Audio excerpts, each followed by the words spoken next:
সবাইকে অত্যন্ত উৎসাহের সাথে স্বাগত জানাচ্ছি আমাদের আজকের এই সোর্স ম্যাটেরিয়াল বা উৎস উপাদানের বিশ্লেষণে। আচ্ছা, প্রাচীন ইতিহাস বলতে আমাদের মাথায় প্রথমে কি আসে? ধুলোমাখা দালান কোঠা বা ভাঙা মাটির পাত্র, তাই তো? কিন্তু আমরা প্রতিদিন যেসব শব্দ ব্যবহার করি সেগুলোও যে এক একটা জ্যান্ত জীবাশ্ম হতে পারে, সেটা কি কখনো ভেবে দেখেছি? একদম তাই। ভাষা হলো একটা অদৃশ্য প্রত্নতাত্ত্বিক খনি। তো চলুন আর দেরি না করে এই ভাষার খনিতে একটু খোঁড়াখুড়ি করি আর প্রাচীন সাম্রাজ্যগুলোর সেই চমকপ্রদ কানেকশন বা সংযোগগুলো খুঁজে বের করি। শুরুতেই একটা দারুণ প্রশ্ন দিয়ে শুরু করা যাক। এই যে ক্ষত্রিয় বা আসমান শব্দগুলো তো আমাদের সবার খুব চেনা, কিন্তু এই শব্দগুলোর আসল শেকড়টা ঠিক কোথায়? চমকে যাওয়ার মতো ব্যাপার হলো এর উত্তরটা শুধু আমাদের স্থানীয় ইতিহাসের বইতেই সীমাবদ্ধ নেই। এর সূত্রগুলো লুকিয়ে আছে প্রাচীনকালের এক বিশাল আর পরাক্রমশালী সাম্রাজ্যের একেবারে গভীরে। চলুন ঝটপট দেখে নিই আজকে আমরা ঠিক কি নিয়ে আলোচনা করতে যাচ্ছি। প্রথমেই প্রাচীন দাইভা শিলালিপি, তারপর দৈনন্দিন শব্দের উৎস সন্ধান, সত্রপ ও আঞ্চলিক শাসন, দেব এবং দাইভা বিভাজন, ক্ষত্রিয় শব্দের অর্থ নিয়ে বিতর্ক এবং সবশেষে প্রাচীন সাম্রাজ্যের প্রতিধ্বনি। তো শুরু করা যাক আমাদের প্রথম অংশ দিয়ে, প্রাচীন দাইভা শিলালিপি। ইতিহাসের পাতা উল্টে চলুন সোজা ফিরে যাই হাকামনি বা একামিনিড সাম্রাজ্যের যুগে। প্রাচীন ইরানের এই মারাত্মক শক্তিশালী রাজবংশটা মিশর থেকে শুরু করে একেবারে ভারতের সীমানা পর্যন্ত ছড়িয়েছিল। সময়টা খ্রিস্টপূর্ব ৫ম শতাব্দী, মানে রাজা জেরক্সিস দ্য গ্রেটের রাজত্বকাল। উনি ছিলেন মহান দারিউসের ছেলে। এই ঐতিহাসিক ব্যাকগ্রাউন্ড বা প্রেক্ষাপটটা মনে রাখা কিন্তু খুব জরুরি, কারণ এই রাজার নির্দেশেই আমাদের আজকের মূল আকর্ষণ, ওই শিলালিপিটা তৈরি হয়েছিল।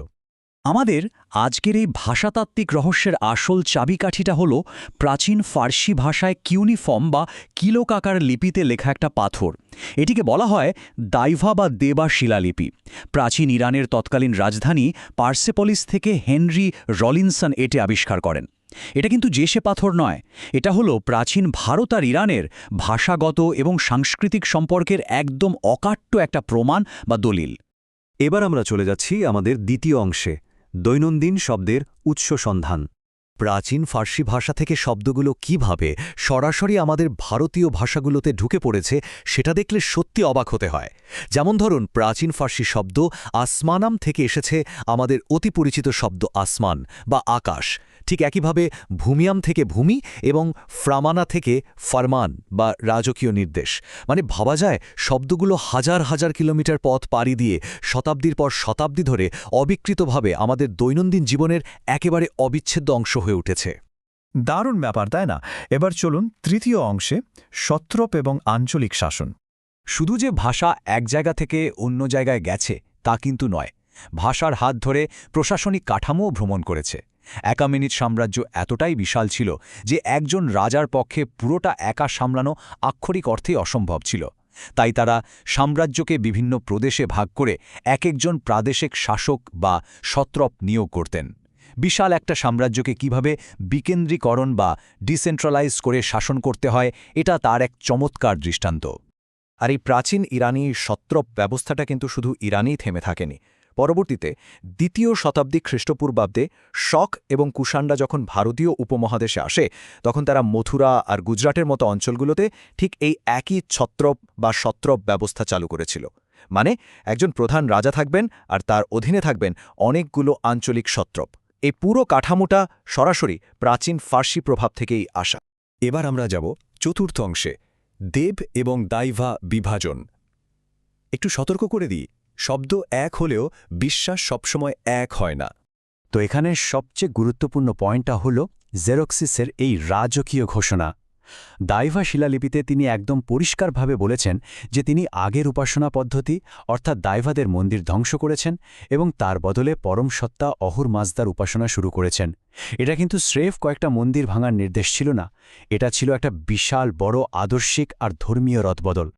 উৎস থেকে আমরা দেখতে পাই এখানে একটা সুস্পষ্ট ধর্মীয় বৈপরীত্য বা বিভাজন তৈরি হয়েছিল। একদিকে ভারতীয় ঐতিহ্যে দেব বা দেবতাদের পরম শ্রদ্ধাভরে পূজা করা হয়, কিন্তু অন্যদিকে প্রাচীন ইরানি ঐতিহ্যে এই দাইভা বা দেবতাদের ভীষণ নেতিবাচক বা অশুভ আত্মা হিসেবে গণ্য করা হতো। সোর্স অনুযায়ী ইরানিরা দাইভাদের খারাপ চোখে দেখত, কারণ দেবতারা সোমরস পান করতেন, বলি গ্রহণ করতেন এবং তাদের অপ্সরা ছিল, যা ইরানিদের নতুন ধর্মীয় মূল্যবোধের একেবারে উল্টো ছিল। এখান থেকে আমরা প্রবেশ করছি আমাদের পঞ্চম অংশে, ক্ষত্রিয় শব্দের অর্থ নিয়ে বিতর্ক। এটা বেশ ইন্টারেস্টিং। আমাদের বিশ্লেষণ করা উৎস অনুযায়ী গবেষকরা দাবি করেন যে ক্ষত্রিয় শব্দটি আসলে প্রাচীন ফার্সি শব্দ ছাইথিয়া থেকে বিবর্তিত হয়েছে। ইরানে কিন্তু রাজাকে রাজা বলা হতো না, তাকে বলা হতো ছাইথিয়া, যার মানে হল পুরো দেশের সর্বোচ্চ শাসক। অথচ প্রাচীন ভারতে শাসকের জন্য ঐতিহ্যগতভাবে ওই রাজা শব্দটি প্রচলিত ছিল। তখনও ক্ষত্রিয় শব্দটা রাজার সমর্থক হিসাবে ব্যবহার করা হতো না। দাইভা শিলালিপির আক্ষরিক অনুবাদটা শুনলে বিষয়টা জলের মতো পরিষ্কার হয়ে যাবে। রাজা জেরক্সেস নিজেকে সরাসরি ক্ষত্রিয়দের ক্ষত্রিয় বলে ঘোষণা করেছেন। ফার্সিতে এর মানে দাঁড়ায় রাজাদের রাজা বা সম্রাট। মানে বুঝতেই পারছেন, উনি নিজেকে শুধু শাসক হিসাবে নয় বরং একদম সর্বাধিনায়ক হিসেবে বোঝাতে এই বিশেষ পরিভাষাটা ব্যবহার করেছিলেন। এখন এই অংশের সবচেয়ে মজাদার বিষয়টা হলো দুটো সম্পূর্ণ আলাদা ধারার শব্দের এই তুলনামূলক চিত্র। একদিকে আছে ইরারি ঐতিহ্য থেকে আসা শব্দ ক্ষত্রিয়, যার মানে হল সর্বোচ্চ শাসক, আর অন্যদিকে আছে প্রাচীন ভারতীয় ঐতিহ্যের শব্দ খতিয়া, যা দিয়ে মূলত জমির মালিক, কৃষক বা জমিদার বোঝানো হতো। এরা কিন্তু সরাসরি রাজকীয় শাসক ছিলেন না, বরং তাদের মধ্য থেকেই কাউকে নির্বাচিত করা হতো। আমাদের বিশ্লেষিত উৎসটি এখানে একটা বেশ গুরুত্বপূর্ণ দাবি করা হয় যে অনেক ইতিহাসবিদ অনুবাদ করার সময় সর্বোচ্চ শাসক ক্ষত্রিয় আর জমিদার খতিয়া এই দুটো সম্পূর্ণ আলাদা শব্দকে গুলিয়ে এক করে ফেলেছেন। আর এই মারাত্মক বিভ্রান্তির কারণেই পরবর্তীতে বুদ্ধ এবং মহাবীরের মতো ঐতিহাসিক ব্যক্তিত্বদের প্রকৃত সামাজিক উৎস নিয়ে বিশাল বিতর্কের সৃষ্টি হয়েছে। ব্যাপারটা আমাদের ভাবতে বাধ্য করে যে সঠিক ভাষাতাত্ত্বিক বিশ্লেষণ না হলে ইতিহাস কতটা বদলে যেতে পারে। চলুন এগিয়ে যাই এবং দেখি কিভাবে এই সবকিছু মিলে তৈরি হয় আমাদের শেষ অংশ, প্রাচীন সাম্রাজ্যের প্রতিধ্বনি। পুরো উৎস উপাদানটির সারসংক্ষেপ করলে আমরা দেখতে পাই ভাষা শুধু কথা বলার মাধ্যম নয়, এটা একটা জ্যান্ত ঐতিহাসিক জীবাশ্ম। এটা সত্রপ ব্যবস্থার মতো প্রাচীন প্রশাসনিক কাঠামোর পথ দেখায়, প্রাচীন ধর্মীয় বিভাজনগুলোকে চোখের সামনে তুলে ধরে, আর ক্ষত্রিয় শব্দের মতো বিতর্কগুলো আমাদের প্রচলিত ঐতিহাসিক ধারণাগুলোকে রীতিমতো চ্যালেঞ্জ করে বসে। সূত্রটি আরও বলছে যে সংস্কৃতের মতো সমৃদ্ধ ভাষাগুলো কিন্তু বাইরের অভিবাসন, বিশেষ করে শক এবং কুষাণদের মতো বাহ্যিক শক্তির আগমনের ফলে গভীরভাবে প্রভাবিত হয়েছিল। আমরা প্রতিদিন কত শত শব্দ অনায়াসে বলে যাই, তাই না?